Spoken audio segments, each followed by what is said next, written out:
one of the things that I've noticed, it's basically if you're homosexual, and in sports, it's like anathema, it's a no-go. But in theater, on Broadway, it doesn't seem to be a big deal. Is that true? Well, if you're straight and a dancer on Broadway, you're going to get laid a lot. Can I say that? You can say that. You can say that, yes. You could totally say that. So, what if you're gay? I'm sure you're going to get laid a lot as well. Okay. So basically, dancers have a lot of sex. Is that surreal? To have 4 things on Broadway, 4 shows, like 4 hits, not just 4 shows, you know, 4 shows. There's a great line in Jersey Boys where Nick says to Bob Gaudio, who was actually the person, he was the youngest member, he says, Bobby, you know, just stop and smell the roses. And, you know, I just keep on soldiering on and doing what I do and doing it, you know, with all the passion and love that I started with, and trying and stay really focused and clear and not let it dissipate because it could be jaded. I think moments like this is what makes me really think about, yeah, wow, you know, I've done good.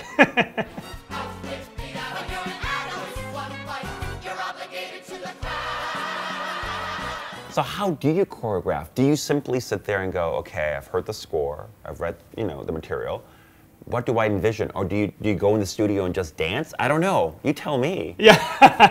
Is it like a scene in like Bob Fosse? Well, no. Here's the thing. You know, the thing that I've tried a couple of times was, you know, for me to go into a studio by myself and put a camera in a corner and tape myself dancing, and I just found that really foolish. Like all of a sudden, I looked like a madman, and you know, it's like I was dancing around and I'm like jumping around and sweating buckets, and I was like, I hate this. I can't do this. So I go into a studio, I work on the material, I bring in my dance arranger, and I bring in a couple of other dancers, and usually, you know, I'm very, very hands-on on the dance music.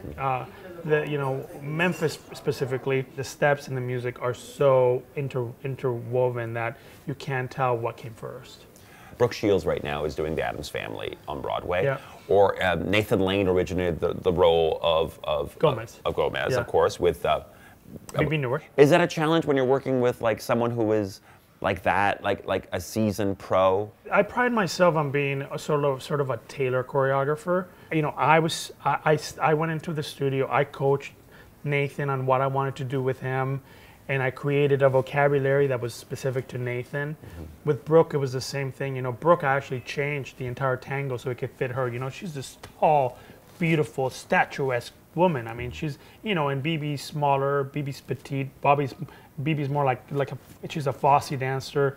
You know, Brooke is athletic, and so, you know, I had to reconfigure both sets of numbers to fit that specific actress. Is that fun, or is that kind of like? It depends on who it is, you know. Really? Yeah, you know, Brooke is a hard worker. Oh my God, you know, for somebody who's been in the business for as long as she has, she's a real trooper. She's a real soldier, and she just wants to get it. She wants to get it perfect.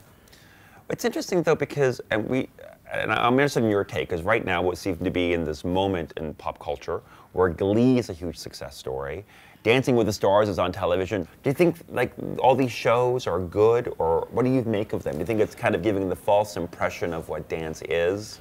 Listen, I mean, I support any show that has dance in it. I support any media that can bring dance into the limelight. It's a beautiful art form. It's an art. It's culture. And yeah, I watch Dancing with the Stars, and you know, they're not great. They're not great. But what it does is, for that 1 second, it makes a real person that can do, loves to dance, but and is afraid to do it. It gives them, for that one moment, that second of hope that they can achieve it, because it makes it attainable.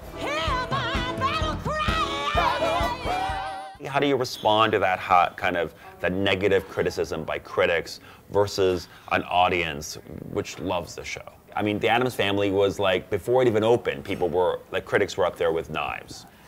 I just think that's what, you have to have clarity, and you have to believe in your vision and the project and whatever it is that you're doing, because people are going to say whatever they're going to say. Mm-hmm. I think that the new version that we have that is touring, I think that version will continue to run and entertain, and you know, basically the reviews will line bird cages.